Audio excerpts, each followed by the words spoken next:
Major heat on Randy Orton backstage. Daniel Bryan captures a burglar in his home. Dolph Ziggler and Zack Ryder set for a push, and major issues around the WWE Network. That's all here in the News Blast from WWE TV. Welcome everyone, and welcome to another edition of WWE TV. First off today, Daniel Bryan, I'm sure all of you have heard, but he actually captured a burglar in his home. He was pulling back onto his driveway with Brie Bella the other day, and they noticed the front door open. Josie, their dog, was inside. Daniel Bryan ran inside the house and noticed two burglars going out the back door, and then he ran after them for about 400 yards and managed to capture one of them and get him in a rear naked chokehold, and the other one did get away, but he waited there with this guy until the police arrived for about 5 to 10 minutes, and basically that they got the guy. So it has been told as well that he's also meant to be some sort of kidnapper as well. So not only did he capture a burglar, but a kidnapper. So Daniel Bryan is a hero and he's a badass. Well done, Daniel Bryan. And the dog was fine. Daniel Bryan went on to report that he actually managed to also stop the guy from getting anything as well. He dropped everything before he left the house, including a bracelet left by Daniel Bryan's dad that said, "To the man that you've become and the son that you will always be." Daniel Bryan welled up in the video when he told them about that, but he managed to get the bracelet back. They didn't take anything else, and the dog Josie was fine. So well done, Daniel Bryan. So Randy Orton has major heat on him backstage. Randy Orton has been just underselling and making Roman Reigns look pretty damn boring in the ring by putting him in headlocks and just laying on the floor doing technical wrestling for a lengthy amount of time, and it's causing major arguments backstage with Randy Orton and WWE officials. It's been really pissing WWE off. He's meant to be putting over Roman Reigns as strong as possible in these live events, and he's not. And these two are building towards a match, most likely at SummerSlam. So this is not good news for Randy Orton. And if Roman Reigns isn't looking good in the ring, either that doesn't bode well for either of them, but especially Randy Orton. He is the veteran. He's meant to make Roman Reigns look really good if that's what he's told to do. Randy Orton is basically Randy Orton. He's got a bit of a temper, as we know, and he doesn't like the fact that Roman Reigns is the new guy and is being pushed. Randy Orton, you were champion last year. You were the WWE champion, and then you went on to become the WWE World Heavyweight Champion, and then you went on to WrestleMania in the main event. So back off. You had your time. Do your job properly. Roman Reigns' time is now. Zack Ryder and Dolph Ziggler, they've both been getting wins recently on Raws, SmackDowns and live events from what I hear. This is good news. WWE have their eye on Dolph Ziggler and Zack Ryder. Whether they plan to put them in a tag team, I just don't know that yet, but finally, Zack Ryder could be brought up to TV more often, and Dolph Ziggler's been getting some wins, which is good. Finally, hopefully these two would put in some sort of tag team, just put some belts on them, just put them in a better story, do something with them. It looks like that's what's happening, so keep an eye on those two. Finally, Zack Ryder being pushed up to TV more often, and hopefully Dolph Ziggler will be pushed back into the title picture at some point as well. And for God's sake, give him the IC title. He's awesome. John Cena posted some cryptic tweets last week saying, "Life would be better if I turned heel." Something to that effect. Now, you could just be teasing fans with something here, just fucking around with them in general, but that's what he tweeted. I'd love to see a Cena heel turn, but it's just not going to happen. It's not going to happen, I don't think. As much as I'd love to see a change in his character, I just can't see it happening, unfortunately. Do you guys see it? Do you guys see it happening over the next few months, in a year's time? What do you feel about Cena heel turn? Let me know your thoughts in this section below. Brock Lesnar's dates, really weird. I looked earlier today and is only being advertised for the 18th of August edition of Raw, so the night after SummerSlam, and then he's not back until the 15th of September for the go-home show of Night of Champions.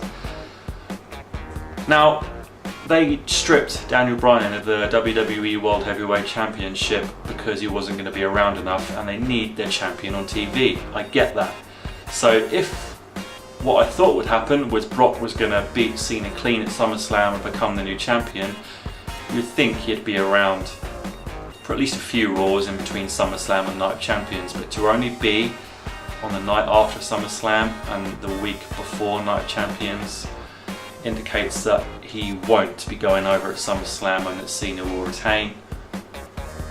I just didn't see that coming, but I mean, can you really see him going home with the title after Raw the night after SummerSlam and then not coming back until the last Raw before Night of Champions? That doesn't make any sense.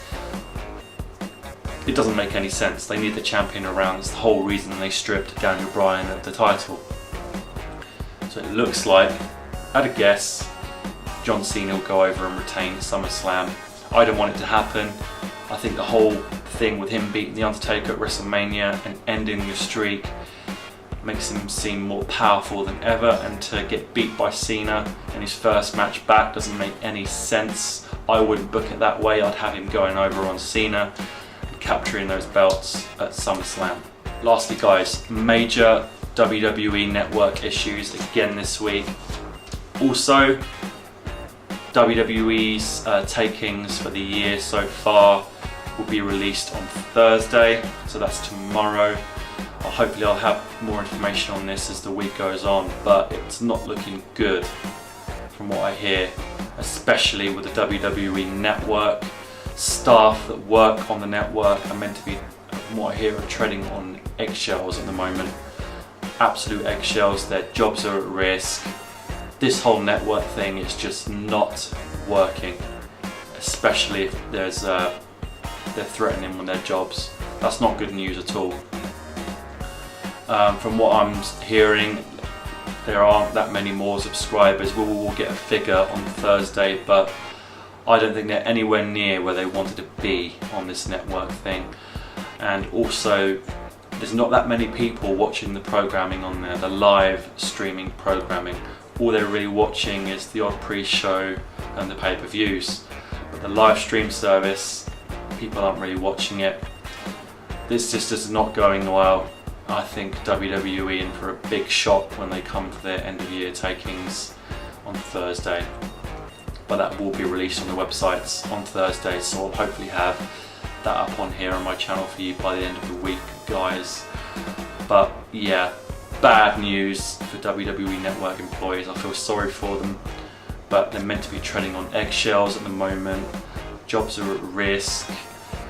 They've been given information on what kind of programming they're meant to reproduce very last minute. The Big Guerrero program, they were barely given information of what they want, and it was all given to them last minute. So this is not good, guys. We could see some major changes with the network and WWE itself if they're losing even more money. TNA.